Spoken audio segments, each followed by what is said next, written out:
Selamat pagi, siang, sore, malam kawan-kawan. Sambil nemenin anak lagi sekolah online ya. Zaman corona ini emang bener-bener bikin semua sepi. Anak-anak belum boleh sekolah.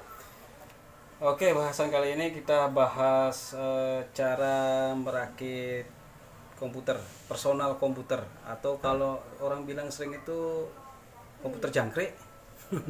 Komputer jangkrik ya. Tahu deh komputer jangkrik. Nah, jadi komputer rakitan. Jadi komponen-komponen itu kita beli terpisah, terus kita rakit jadi satu. Jadi komputer, personal komputer. Oke, supaya tidak terlalu lama, kita cek langsung. Jangan lupa di like. Jangan lupa apa dek? Di like, comment, Terus share, and subscribe apanya? channel Pampayu. Komponen-komponen yang dibutuhkan untuk membuat satu personal komputer ya, ini salah satu yang paling penting, prosesor. Saya pakai AMD Ryzen 5 generasi kedua. Lalu yang kedua yang penting sekali itu motherboard. Motherboard ini saya pakai Gigabyte A320M, garansi 3 tahun, bandel, lumayan bandel. Terus yang ketiga ini memori RAM kalau orang dulu bilang. Nah itu RAM Kingston HyperX 4 GB ya. Terus yang keempat harddisk WD 1 tera. Tuh gede banget. Taruh film dan lain-lain banyak banget. Yang standar sekarang mouse dan keyboard. Saya pakai Logitech MK120. Nah ini optional. Ini WiFi dongle. Oke, kita buka motherboardnya dulu. Apa saja yang ada di paket motherboard ini? Nah ini besi penyangga yang ada di belakang casing ya. Kemudian kabel data untuk harddisk. Kita buka di dalamnya.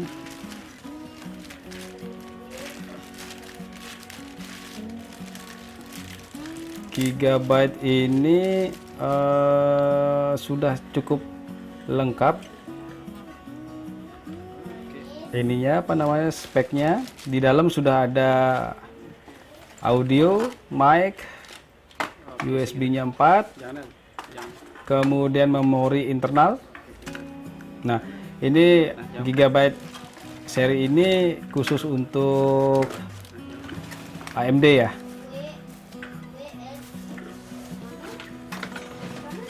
Oke, kita buka casingnya. Nah, kita pakai casing Simbada V karena masing-masing seri berbeda. Yang standar itu Simbada versi V dengan power supply 360 watt. Tampangnya bagus, cakep, standar. Tidak jelek-jelek banget, tapi saya suka Simbada itu kokoh. Casingnya tuh kokoh, jadi ndak kaleng-kaleng lah.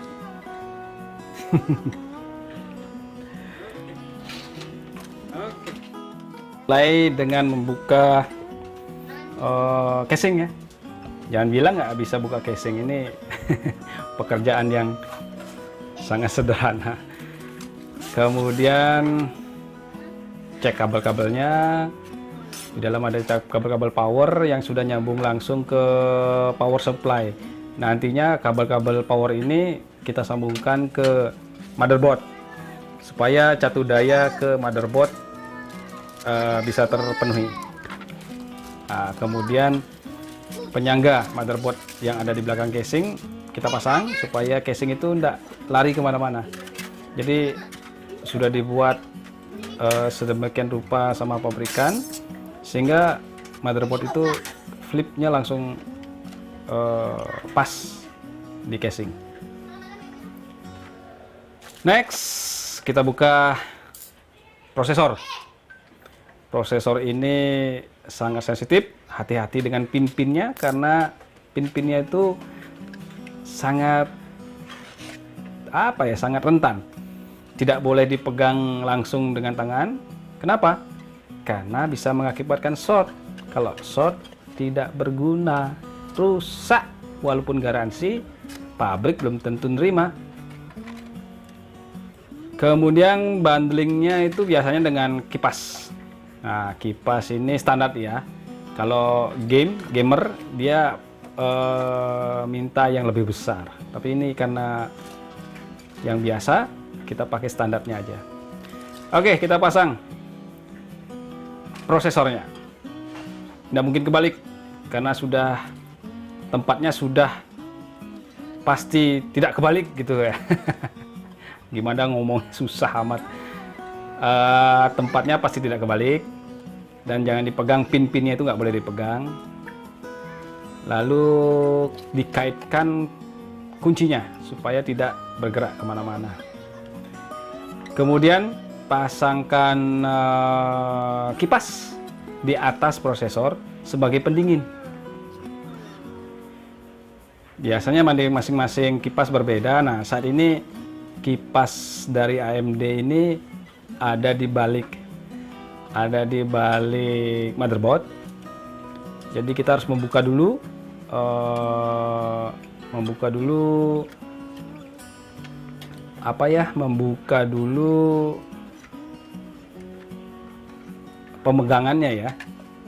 pegangannya supaya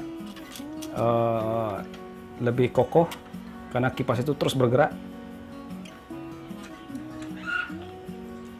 Kalau di Intel biasanya dia tidak perlu pakai buka baut ya, dia punya langsung flip masing-masing kaki-kakinya sehingga sedikit mempermudah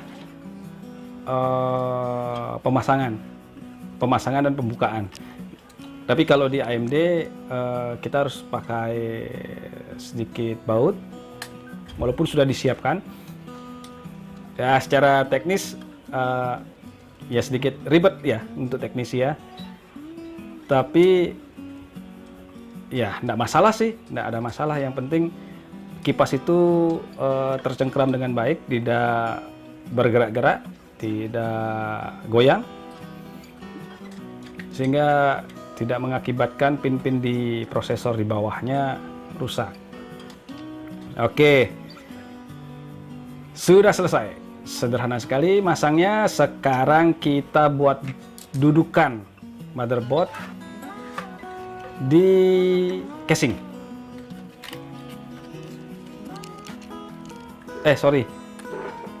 Kita pasang memori dulu ya, supaya sekalian kita nanti semuanya kita pasang di casing. Memori juga nggak mungkin kebalik, ikuti saja alur tempatnya. Nah, ini jauh lebih mudah, tinggal flip saja, klik, langsung terpasang. Sudah selesai, motherboard, prosesor kita rapikan, semuanya kabel-kabelnya kita rapikan. Baru kita buatkan dudukan motherboard di casing. Ini karena kita sudah terbiasa pasang pasang motherboard di casing, jadi sudah kebayang posisi-posisinya. Tapi kalau emang belum pernah, biasanya sih sudah flip ya, sudah diatur oleh pabrik. Kita tinggal sesuaikan saja posisi baut, paling enak, paling nyaman deh, bebas-bebas aja. Yang penting motherboard itu terpasang kuat dan tidak bergoyang. Lu pikir dangdut goyang? Oke, sudah mulai dipasang. Saya pasang di 6 titik aja, cukup kalau ini supaya enggak goyang. 6 titik lah ya, cukup.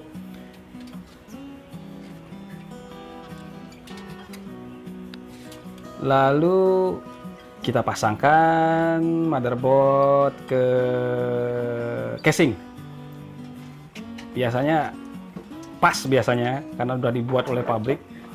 walaupun beda pabrik, biasanya sih sudah mereka punya standarisasi. Kemudian kita kaitkan dengan baut supaya tercengkram dengan baik, tidak goyang. Even kalau kita pindah CPU itu nggak sampai copot ya. Yang penting itu aja, jangan sampai copot, karena ini barang elektronik, bisa saja dia kalau kena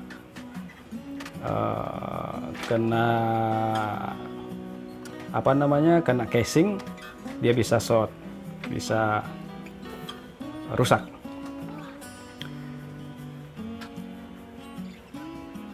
Ada 6 baut, kita pasangkan, sangat kokoh kelihatannya. Oke.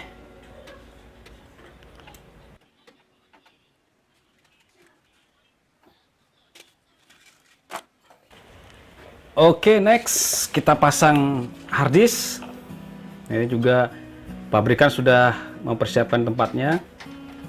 Kalau dari casing SIMV ini kita bisa pasang 1, 2, 3 harddisk di tempat 1, 2, 3, 4. Jadi 3 harddisk dengan 1 CD-ROM. Seandainya suatu saat kita pengen nambah harddisk, maksimal kita bisa tambah 2 lagi atau tambah 3 harddisk lagi tanpa CD-ROM. Ya, jadi lumayan banyak diberi space oleh Simbada untuk memasangkan harddisk. Biar kenceng aja kita pasang 4 baut aja cukup, tidak usah terlalu banyak karena ini sudah bagus tempatnya. Next kita buka kabel-kabel powernya, jangan sampai kebalik. Baca buku manual, jangan lihat di sini karena kita udah biasa, udah tahu tempatnya. Tapi kalau yang pertama kali, tolong baca manual booknya. Nah ini powernya ini jangan sampai kebalik, tidak boleh kebalik. Kalau kebalik, kebakar, kobong. Hati-hati, sekali lagi, kabel-kabel ini kabel power dan tidak boleh kebalik. Tempatkan di tempatnya yang benar. Lihatlah di user manual supaya nggak salah. Sekali salah, bablas kebakaran. Oke, bisa di copy Roger. Nah, ini kabel-kabel power ini masuk ke motherboard, ke LED, ke power, ke prosesor, ke kipas, ke harddisk, ke CD-ROM. Nah itu ini semua ada, dan masing-masing kabel power itu sudah punya tulisannya masing-masing ya, jadi gampang sebenarnya, asal baca buku manual. Tidak susah. Untuk yang pertama mungkin susah, tapi kalau yang sudah biasa, biasanya kabel itu biasanya di motherboard itu sudah ada tulisannya di motherboardnya. Cuma karena kalau kita pertama kali mungkin bingung apa artinya. Hampir semua motherboard punya standarisasi yang sama, hampir semua. Nah setelah itu kita masukkan kabel data di ini ya, kabel power dulu ke harddisk, kemudian kabel data kita masukkan ke harddisk yang langsung disambungkan ke motherboard supaya motherboard itu membaca harddisk yang kita pakai. Ini salah satu koneksi yang terjadi. Kemudian kita rapikan kabel-kabelnya supaya ya kelihatan bagus aja, jangan sampai babeliet gitu, ribet nanti lihatnya. Orang lihat dengan kabel yang kesana kemari kayaknya kesannya nggak bagus ya. Nah, kita bersihkan, kita rapikan, terus diikat. Bagus juga supaya jelek-jeleknya, saya pernah ngalamin dulu, saking seringnya saya buka CPU, lupa ngerapiin kabel. Suatu saat kabel itu masuk ke kipas prosesor. Jadi kipasnya itu diam, mati. Efeknya malah bikin prosesor saya panas dan hang. Setelah saya lihat-lihat, oh ternyata kipasnya mati. Itu salah satu kejadian yang karena keteledoran saya tidak merapikan kabel.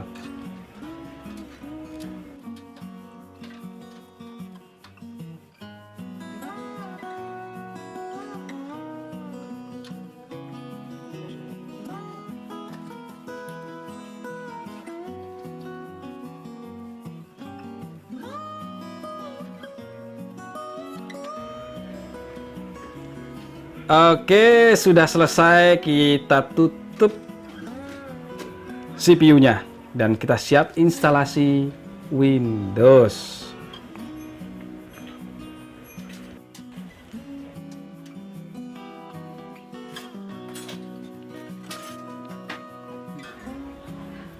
Oke, sekarang kita ke instalasi Windows. Instalasi Windows itu ya klik aja ya. Ya gitu-gitu aja sih. Nah, lebih baik kita bahas sedikit masalah prosesor ya. Ini salah satu komponen yang ada di dalam PC yang kita rakit hari ini. Itu kita menggunakan prosesor AMD Ryzen 3200G. Ini duluran dengan Ryzen 3000 series. Dengan jenisnya tuh APU. Pada dasarnya kalau kita compare Ryzen 3 AMD Ryzen 5 ini sama dengan Intel Core 5. Kalau Ryzen 5 memiliki 8 core dengan 4 thread yang base clocknya tuh di 3,7 GHz. Nah, kalau Intel Core 5 dia punya 6 core dengan 6 thread. Ya lebih kenceng sedikit sih Ryzen-nya karena dia punya 8 core ya. Kemudian power yang dibutuhkan AMD Ryzen ini TDP 65 watt. TDP-nya tuh 65 watt, jadi kecil. Namanya juga marketing ya. Katanya sih berdasarkan forum lebih kenceng Ryzen 5 dibandingkan tetangganya. Saya nggak enak nyebutin merek. Untuk game benchmarknya itu lebih kenceng, lebih bagus AMD Ryzen 5 yang 3200G ya. Frame rate rata-ratanya tuh di 30 fps. Oh, bagus juga ya, lumayan. Asal kembali lagi bukan mau menjatuhkan, cuma benchmark ini sangat tergantung dengan komponen-komponen yang lain ya, seperti VGA card-nya, memorinya, motherboard-nya. Tapi dasar utama benchmark ini ya kecepatan di prosesornya saja. Oke.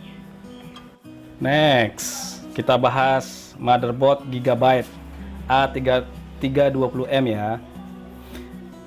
Gigabyte ini A320 ini masuk ke entry level. Jadi dia khusus support AMD Ryzen dengan generasi ke-7. sampai ke Athlon prosesor. Dia support, jadi full support ke AMD. Terus dia punya dua channel memori atau RAM DDR4 dan 2 DIMM. Kemudian dia punya USB 3.1 generasi kedua dengan USB tipe A yang generasi kedua. Kemudian onboard dia punya audio, terus onboardnya lalu sudah include LAN dari Realtek dan sudah gigabyte ya. Terus dia juga punya smart fan, kipas. Kipas itu bisa ditambahin ya, optional. Dia punya temperatur sensor dengan 2 hybrid fan heater. Jadi kalaupun ini dipakai motherboard untuk gaming dengan gaming entry level, ini sudah bisa dipakai. Kemudian yang paling saya suka dari Gigabyte ini adalah garansinya 3 tahun dan benar-benar 3 tahun. Jadi jaminan mutu ya. Salah satu rekomendasi motherboard yang untuk pemula ini Gigabyte karena garansinya 3 tahun. Jadi motherboard ini salah satunya tidak kaleng-kaleng. Selanjutnya apa ya, memori Kingston HyperX. Nah, kalau di forum dibilang RAM ini punya chip Hynix. Nah, chip Hynix ini dari sisi harga sangat terjangkau dan lumayan kenceng, tapi jeleknya timingnya yang molor dia. Karena rata-rata chip Hynix ini timingnya emang longgar. Tapi kalau kita menginginkan memori yang lumayan kenceng, harga yang murah, ya salah satu pilihannya ya ini Kingston kalau dibandingin dengan memori lainnya.